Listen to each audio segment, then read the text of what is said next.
नमस्कार आदरणीय दर्शकवृन्द, नयाँ दिग्दर्शनको आजको प्रस्तुतिमा गढलिउड स्टुडियोबाट नवीन दाहाल यहाँहरू सबैलाई स्वागत गर्दछु। दर्शकवृन्द, आज हामी यो प्रस्तुतिमा हाम्रो जीवनशैलीका विषयमा केन्द्रित हुँदैछौँ। हाम्रो जीवन व्यवस्थित र अव्यवस्थित दुवै हुन सक्छ। अव्यवस्थित जीवनलाई कसरी व्यवस्थित बनाउन सकिन्छ, हाम्रो जीवनशैलीलाई, हाम्रो दिनचर्यालाई कसरी सन्तुलित बनाउन सकिन्छ, यो विषयमा केन्द्रित भएर आज हामी चर्चा गर्छौँ। यसका लागि राजयोगी ब्रह्माकुमार रामसिंह ऐर आजको प्रस्तुतिमा रहनुहुन्छ। उहाँलाई स्वागत गरौँ। रामसिंहजी, आजको प्रस्तुतिमा पनि यहाँलाई धेरै स्वागत छ। ओम शान्ति, धन्यवाद। ओम शान्ति। हामीले यापन गर्ने जुन हाम्रो जीवनशैली छ, हाम्रो दैनिक दिनचर्या छ, यसमा कहिलेकाहीँ उतार चढाव हुँदो रहेछ। कहिले जीवन अव्यवस्थित भए जस्तो, सम्हाल्न नसकेको जस्तो, कहिलेकाहीँ जीवन सुख जस्तो, कहिलेकाहीँ दुःख जस्तो विविध प्रकारका अनुभव अनुभूतिहरू हुने रहेछन्। हामीले त्यो अनुभव गर्न सक्ने रहेछौँ। तर जीवनलाई कहिलेकाहीँ सिस्टममा राख्न सकियो भने, सन्तुलित बनाउन सकियो भने त्यसले जीवनलाई अथवा आफ्नो जीवन यात्रालाई असाध्यै सुखदायी बनाउने रहेछ। यसर्थ यही विषयमा आज हामी चर्चा गरौँ। हाम्रो जीवनशैलीलाई कसरी सन्तुलन बनाउन सकिन्छ, यो विषयको चर्चाको प्रारम्भ गरौँ। वास्तवमा सबै ज्ञान र विज्ञानको उद्देश्य भनेकै मानिसको जीवनलाई सन्तुलित र व्यवस्थित गर्ने हो। यदि ज्ञान र विज्ञानको माध्यमबाट मानिसले धेरै कुरो जानकारी हासिल गर्दछ, धेरै ज्ञान प्राप्त गरेको छ, तथापि आफ्नै जीवनलाई व्यवस्थित गर्न सक्दैन, आफ्नै जीवनलाई सन्तुलित गर्न सक्दैन र आफ्नै जीवनमा खुसी र आनन्दको अनुभूति गर्न सक्दैन भने उसले प्राप्त गरेको, जीवनमा हासिल गरेको ज्ञान र विज्ञानको कुनै अर्थ रहँदैन। तसर्थ खास गरी आध्यात्मिक विधा, जुन आध्यात्मिक ज्ञानले मानिसको जीवनको उद्देश्यका विषयमा ज्ञान दिन्छ, जीवनलाई कसरी महान बनाउन सकिन्छ भन्ने विषयमा ज्ञान दिन्छ। र एउटा मतलब स्लोगन नै छ त्यसको, हामी एउटा उदाहरण दिन चाहन्छौँ। जसले जीवनलाई ब्यालेन्स गर्न सक्छ, सन्तुलित गर्न सक्छ, त्यसको हरेकको दुवा अथवा ब्लेसिङ लिन सक्छ, आशीर्वाद प्राप्त गर्न सक्दछ र त्यसको जीवन नै अन्ततः ब्लिसफुल बन्न सक्छ अथवा आनन्दमय बन्न सक्दछ। तसर्थ यी तीनै कुरालाई जीवनमा हामीले ध्यान राखेर हामीले हरेक अवस्थामा आफ्नो जीवनको दिनचर्याको आरम्भदेखि, मानौँ बिहानको कालदेखि जब हामीले जीवनलाई सुरु गर्छौँ, समयमा उठ्नुपर्छ, समयमा आफ्नो दैनिक क्रिया गर्नुपर्दछ, समयमा व्यायाम गर्नुपर्दछ, समयमा खाना खानु पर्दछ, समयमा आफ्नो कार्यस्थलमा गएर कार्यलाई हामीले सम्पादन गर्नुपर्दछ र साथसाथै एउटा व्यावहारिक जिन्दगी छ, मानिसको दैनिक जिन्दगी छ, पारिवारिक जिन्दगी छ, परिवारलाई पनि टाइम दिनुपर्ने हुन्छ, बच्चाहरूलाई पनि टाइम दिनुपर्ने हुन्छ र यसरी हरेक कुरामा जसले विचार पुर्याउँछ, ध्यान दिन्छ, मानौँ एटेन्सन प्लिज भन्छ नि, हरेक कुरामा जसले ध्यान दिन्छ, वास्तवमा त्यस्तो ध्यान दिने व्यक्तिले आफूलाई नै आफै सन्तुलित गर्छ के।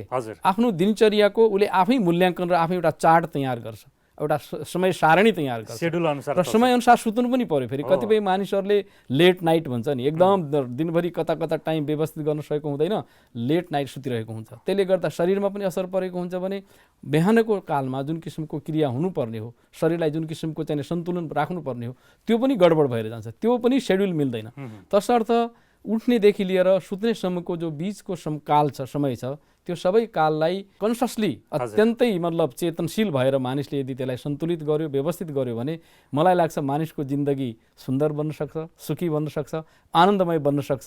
र यस विषयमा हामी थुप्रै कुराका सन्तुलनका कुराहरू गर्न सक्छौँ र तिनै सन्तुलनका विषयमा हामी आज चर्चा गर्नेछौँ। यहाँले दिनचर्याको सन्दर्भ उठाइहाल्नुभयो। हाम्रो दिनचर्या बिहानैदेखि रातिसम्मको दिनचर्याको अलिअलि चर्चा गरौँ।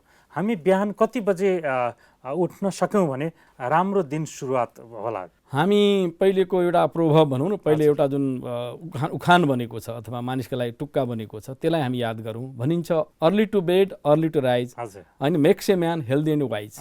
जो मानिस सबेरै उठ्दछ, सबेरै सुत्दछ र त्यो मानिस नै जिन्दगीमा सुखी पनि बन्छ र बुद्धिमान पनि बन्छ भनाइ छ। तसर्थ करिब करिब हामीले अमृत बेला भन्छौँ, जसलाई ब्रह्ममुहूर्त भनेर पनि हाम्रो आदिकालदेखि हाम्रो धार्मिक सन्दर्भमा, हाम्रो आध्यात्मिक मान्यतामा एउटा ब्रह्ममुहूर्तको ठुलो मान्यता छ। ब्रह्ममुहूर्तमा मानिसको मन अत्यन्त शान्त, शीतल, सुन्दर हुन्छ। राम्रा राम्रा विचारहरू, राम्रा राम्रा किसिमका सङ्कल्पहरू, त्यतिखेरका चिन्तनहरू आफूलाई पनि फाइदाजनक हुन्छन् र समग्र प्राणीलाई पनि सुख दिउँ भन्ने खालका उच्च कोटिका सङ्कल्पहरूको प्रभाव हुने गर्दछ। तसर्थ हामीले आध्यात्मिक ज्ञानबाट थाहा पाएअनुसार मानिस यदि बिहानै 3:30-4 बजेको समयलाई आफ्नो क्यास गर्न चाहन्छ र त्यतिखेर म सुन्दर आध्यात्मिक चिन्तन गरौँ, जसबाट म आफ्नो आन्तरिक आत्मालाई, अन्तस्करणलाई सशक्त पारौँ, सुन्दर पारौँ, स्वच्छ पारौँ र त्यसभित्र आध्यात्मिक परमात्माको शक्ति भरौँ भन्ने मनसुबा छ, त्यो उसको इरादा छ, इच्छा छ भने वास्तवमा 3:30 देखि 4 बजेभित्र उठेर हामीले एउटा आध्यात्मिक चिन्तनमा गयौँ भने त्यो शुभारम्भ हुन्छ। अब त्यसपछिको जुन क्रिया छ, मानौँ आजभोलि मानिसलाई हेल्थ पनि चाहिएको छ र आफ्नो दैनिक क्रियापछि शौच आदि इत्यादिपछि मानिस वाकिङ गर्ने होला, कतिले एक्सर्साइज गर्ने होला, त्यो सबै गरिसकेपछि अनि केही क्षणका लागि मानौँ न झन्डै हामीले 1 घण्टा करिब पौना घण्टा आध्यात्मिक मनन चिन्तन, कम्पनी भन्छ नि, आध्यात्मिक सत्सङ्गको पनि हामीलाई आवश्यकता पर्छ। किनभने सङ्गत अनुसारको मान्छेमा गुण भन्छ, जस्तो सङ्ग त्यस्तै रङ्ग लाग्छ। दैनिक रूपमा हामी बिहान उठ्ने बित्तिकै अब रेडियो खोल्छौँ अथवा टिभी खोल्छौँ, दुनियाँका विभिन्न चाहिने अत्यन्तै भयानक समाचारहरू, खास गरी आजभोलिको मिडिया मार्फत हामीले अमृत बेला अथवा बिहान यदि समाचार भन्यो भने दुःखद समाचार नै हेडलाइनमा हुन्छन्। त्यो दुःखद समाचारको जुन मतलब सङ्कल्प हाम्रो भनौँ इन्फर्मेसन हाम्रो मनमा क्लिक गर्छ, वास्तवमा त्यसले हाम्रो मनलाई के गर्छ त, के शान्त गर्छ, खुसी गर्छ, अथवा त्यसमाथि चिन्ता चल्दाखेरि के हुन्छ त, मनमा चिन्ता नै हुन्छ, दुःख नै हुन्छ, कष्ट नै पैदा हुन्छ। तसर्थ त्यो चिज हामी सुनौँला, कहीँ जाँदैन, हामीसँग टाइम छ, संसारको इन्फर्मेसनसँग सूचनासँग सुसज्जित हुनुपर्छ।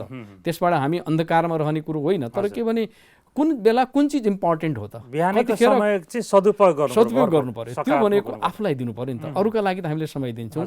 आफ्नो आत्मालाई सशक्त गर्नका लागि बिहानै आध्यात्मिक खुराक चाहियो के, जस्तै शरीरलाई चाहिँ जबसम्म पौष्टिक आहार हुँदैन शरीर कमजोर बन्छ, त्यसै गरी मनलाई पनि बिहानै एउटा आध्यात्मिक न्युट्रिसन के पौष्टिक आहार हामीलाई चाहियो। त्यो भनेको आध्यात्मिक ज्ञान हो, त्यो भनेको एउटा सत्सङ्ग हो, कम्पनी र त्यो कम्पनीमा हामीले परमात्माका महावाक्यहरू, परमात्माका भर्सनहरू, राम्रा किताबहरू, जसले हाम्रो मनलाई शान्त गर्छ, जसले हाम्रो मनलाई परमात्माप्रति लालायित गर्छ, जसले हाम्रो मनलाई चाहिँ शुद्ध चिन्तनप्रति चाहिँ आकर्षित गर्छ, त्यस्तो किसिमको कुराहरू हामीले आध्यात्मिक चिन्तनका कुराहरू, आध्यात्मिक ज्ञानका कुराहरूलाई दिनुपर्छ। र त्यसपछिको अगाडिको क्रिया सुरु हुन्छ, मानिस अब त्यसै अगाडि बढ्छ। बिहानको जुन हाम्रो नियमित कर्म हुन्छ, सत्सङ्ग हुन्छ नि, त्यो सत्सङ्ग भन्दा अगाडि घरमा चाहिँ हामीले के गर्न सक्छौँ? अरू सत्सङ्ग भनेको त हामी प्रायः बाहिर जानुपर्ने होला सत्सङ्गको लागि, अथवा घरमा पनि गर्न सक्छौँ सत्सङ्ग। तर घरमा हामीले उठ्ने बित्तिकै कस्तो सङ्कल्प राख्ने, कस्तो विचार राख्ने, आफूप्रति अरूप्रति, त्यस्तै खालको भजनहरू हुनसक्छ, त्यस्तै खालको म्युजिकहरू हुनसक्छ, त्यसको प्रयोगहरू गर्ने, कसरी के गर्न सक्छ प्र्याक्टिकली? राम्रो पक्ष हो, किनभने हामीसँग एउटा सुन्दर म्युजिकहरू छन् आध्यात्मिक चिन्तन गर्ने, किनभने म्युजिकको ठुलो रोल हुन्छ मनलाई कतापट्टि ढाल्ने भन्ने काम वास्तवमा म्युजिकले हुन्छ। हामी पहिले सुन्थ्यौँ नि, म्युजिकमा यदि ताकत हुन्थ्यो, त्यो म्युजिक गाउने मानिसहरूले रुखलाई पनि चाहिँ झुकाइदिने, समुद्रलाई पनि माथि उछाल्दिने, मानिसको मन पगाल्दिने भन्छ नि। त्यसैले अहिलेको संसारमा उल्टा गीतहरू पनि छन् हेर्नुहोस्, जसले मानिसको मनलाई भड्काइदिने, अर्को चर्काइदिने, मनभित्र अनेक प्रकारका अशुद्ध विचारहरू पैदा गर्ने किसिमका सङ्गीतहरू पनि छन्। तर एउटा आध्यात्मिक चिन्तन गरेर जीवनलाई व्यवस्थित गर्छु भन्ने मनसुबा भएको मानिसहरूले बिहानको घडीमा चाहिँ आध्यात्मिक चिन्तन, जसले परमात्माप्रति मैले अघि नै भने आकर्षित गर्ने, मनमा सुन्दर विचारहरू, सुन्दर भावनाहरू पैदा गर्ने, मन एउटा आनन्दको अनुभूति गर्ने, शान्तको अनुभूति गर्ने, मन मोहित हुने किसिमका सङ्गीतहरू हामीले सुन्नुपर्छ। त्यस्ता थुप्रै सङ्गीतहरू हामीहरूसँग हुन्छन्। र त्यसपछि वास्तवमा सत्सङ्गमा गएर क्लास गर्नु राम्रो कुरा हो, किनभने त्यो सङ्घको सङ्गठनको पनि हामीलाई बल प्राप्त हुन्छ। तर कहिलेकाहीँ यदि त्यो चिज हाम्रो लागि त्यति छैन, होइन, त्यति व्यवस्था गर्न सकिँदैन, अथवा समयले हामीलाई टाइम दिँदैन, हामीलाई के काममा छिटो जानुपर्ने अवस्था छ भने घरमै पनि आजभोलि धेरै मेटेरियलहरू छन्, धेरै प्रकारको हामी सुन्न सक्छौँ। विभिन्न च्यानलबाट पनि हामीलाई राम्रा सत्सङ्गका कुराहरू आउन सक्छन्, रेडियोबाट पनि आउन सक्छ। र त्योभन्दा पनि हामीले केही न केही ज्ञानको जुन किताबहरू हुन्छ, या जसलाई हामी मुरली भन्छौँ, ज्ञानको खुराक दिने, त्यस्ता चिजहरूको पनि हामीले बिहान चिन्तन गऱ्यौँ भने अत्यन्त सुन्दर होला। त्यसपछि अब व्यायाम गर्न जाने, एक्सर्साइज गर्न जाने, मर्निङ वाकमा जाने सन्दर्भ हुन्छ। कतिपय सन्दर्भमा हामीले देखिरहेका हुन्छौँ मानिसहरू रेडियो सुनी मर्निङ वाक गरिरहेका हुन्छन्। त्यतिखेरको समाचार यहाँले अघि नै भन्नुभयो, अधिकांश समाचारहरू नकारात्मक समाचारहरू, दुर्घटनाका समाचारहरू, दुःखदायी समाचारहरू हुन्छन्। मर्निङ वाकको समयमा त्यस्ता समाचारहरू सुन्नु अथवा त्यस्तो अवस्थामा हिँड्नु कतिको प्रभावकारी हुन्छ? अब अहिलेको जीवनशैली हेर्नुहोस् यसै किसिमले बदलेको छ। अहिलेको जीवनशैलीमा मानिसहरूले बिहानै अब रेडियो मार्फत अथवा एफएमका विभिन्न न्युजहरू सुन्ने उनीहरूको आफ्नो जीवनशैलीको कुरा हो। हामीले कसैलाई इम्पोज गर्ने, बाध्यात्मक रूपमा चाहिँ नगर्नुहोस् भनेर बलजबस्ती गर्ने कुरा छैन। तर के भने हामीले एउटा जागृति चाहिँ के दिन्छौँ भन्दा हामीले हरेक हाम्रा भ्युअरहरूलाई हामी के भन्न चाहन्छौँ भने यदि बिहानको बेलामा तपाईँहरू ठिक छ स्वास्थ्यको लागि मर्निङ वाक गर्नुहोस् र त्यतिखेर समाजको सट्टा त्यो समाचारको सट्टा दुनियावी समाचार भनौँ न, जहाँ यो दुर्घटना भएको छ, यस किसिमको कुरा भएको छ, यहाँ यसले चाहिँ हत्या गरेको छ, यसरी बलात्कार गरेको छ, यस्तै किसिमका चाहिँ समाचारहरू आउँछन्। त्यो समाचारको साटो तिनै एफएममा राम्रा ईश्वरीय चिन्तनका कुरा पनि हुन्छन्, राम्रा भजनका कुराहरू पनि हुन्छन्, राम्रा गीतका कुराहरू पनि हुन्छन्। र उहाँहरूले यो चिजलाई त्यो मर्निङ वाकको दौरानमा एकातिर स्वास्थ्यको लागि मर्निङ वाक पनि भयो, एरोबिक एक्सर्साइज पनि भयो, स्वास्थ्यले पनि काम गर्यो, अर्कोतिर मन स्वस्थ पनि रह्यो कि मन अस्वस्थ भयो भने नराम्रा कुराले त मन अस्वस्थ हुन्छ नि। वाकिङ एकातिर भइरहेछ, अर्कोतिर मन अस्वस्थ भइरहेछ भने त्यो मनको नकारात्मक प्रभावले गर्दा शरीरलाई पनि हानि नोक्सानी गर्ने काम गर्दछ। तसर्थ दुईटै कुरो ठिक छ। एकातिर हामीले मर्निङ वाकबाट शरीरका विभिन्न अङ्ग प्रत्यङ्गहरूलाई पनि स्टिमुलेट गर्नु पर्यो, परिचालन गर्नै पर्ने भयो। अहिलेको चाहिँ एउटा अत्यन्तै सुविधाजन्य जीवन पद्धतिमा भनिन्छ, अहिलेको जीवन पद्धति मानिसको यति सुविधाजन्य भएको छ, मान्छेलाई वाक गर्ने टाइमै हुँदैन भनिन्छ, बेडरुम टु बाथरुम मात्रै जाने। अहिलेको यति सुविधाजन्य जीवन छ, मानिस कति हिँड्छ भन्दाखेरि केवल बेडरुमबाट बाथरुम मात्रै हिँड्छ अरे, अरू कहिले गाडीमा कहिले केहीमा। तर अहिले मान्छेमा जुन चेतना आएको छ, होइन मर्निङ वाक गर्नै पर्छ भन्ने जुन सन्दर्भ छ, मर्निङ वाक राम्रो पक्ष हो। तर साथसाथै त्यतिखेरको चिन्तन धारालाई पनि ठिक गर्नका लागि हामीले सुन्ने एफएम रेडियो मार्फत सुन्दर विचारहरू अथवा यस्तै आध्यात्मिक चिन्तन सुन्यौँ भने अति उत्तम हुनेछ। त्यतिखेर मर्निङ वाक जानुभन्दा अगाडि ध्यान योग साधना गर्न सक्यो भने झन् अझ राम्रो हुन्थ्यो होला नि। त्यो त मैले अघि नै भने, वास्तवमा उठ्ने बित्तिकै भनिन्छ हामी स्वयंप्रति पनि एउटा शुद्ध विचारहरू पैदा गरौँ, किनभने आफू ध्यानमै बस्ने योगमै बस्ने भनेर योगमा बस्ने विचारहरू राम्रो गर्ने थोरै समय त दिनु पर्यो नि, किनभने एकछिन चलायमान भएको अवस्थामा बुद्धि पनि चलायमान हुन्छ, मन पनि चलायमान नै हुन्छ। एकछिन स्थिर भएर धीरे भएर थोरै समय बसेर स्वाध्याय गर्नका लागि स्थिर स्थितिमा बस्नै पर्दछ। त्यतिखेर हामी कर्मयोग पनि गर्न सक्छौँ, त्यो पछिल्लो च्याप्टरको कुरा हो। तर के भने बिहानको अभ्यासलाई मजबुत बनाउनका लागि मानव पछि गएर हामी कर्म क्षेत्रमा जान्छौँ, अनेक व्यक्तिहरूसँग हामीले भेटघाट गर्नुपर्ने छ, अनेक प्रकारका समस्या र चुनौतीलाई समाधान गर्नुपर्ने हुन्छ। सबै मानिस हाम्रो अनुसार नै आउँछन् भन्न सकिँदैन। अनेक प्रकारले हामीमाथि नकारात्मक आक्षेप लगाउने मानिसको पनि सङ्गतमा हामी जानुपर्ने हुन्छ, किन कर्म क्षेत्रमा त अनेक प्रकारका कुराहरू आउँछन्, हामीले भने जस्तै हुन्छ भन्न त मिल्दैन। तसर्थ त्यो बेला त्यो सबै कुरालाई पनि सहज रूपमा फेस गर्न र सहज रूपमा ग्रहण गर्नका लागि बिहानको चिन्तनले, हाम्रो बिहानको एउटा बहुतै सुन्दर बसाइले हामीलाई इम्पावरिङ गरेको हुन्छ, शक्ति भरेको हुन्छ। त्यो शक्ति यस्तो हुन्छ कि कुनै पनि नकारात्मक कुराहरू हामीमाथि आइलाग्यो, मानौँ हामीमाथि प्रहार भयो भने त्यसलाई समेत सहज रूपमा ग्रहण गर्ने क्षमता, त्यो क्षमता वृद्धि गर्नु पर्यो नि त। त्यो भनेको आन्तरिक चाहिँ इम्युनिटी भनौँ न, जस्तो शरीरलाई बाह्य रोगबाट बचाउनका लागि शरीरको प्रतिरोधात्मक शक्ति भन्छ, रोग प्रतिरोधात्मक शक्ति बलियो हुनुपर्छ, किन बाहिर धेरै प्रकारका रोगका कीटाणु हुन सक्छन्, त्यसलाई रोक्न त सकिँदैन। तर हाम्रो शरीरमा ताकत छ भने त्यो भाइरलले केही पनि गर्दैन, त्यस्ता किसिमका रोगका कीटाणुहरूले हामीलाई नोक्सान पुर्याउँदैन।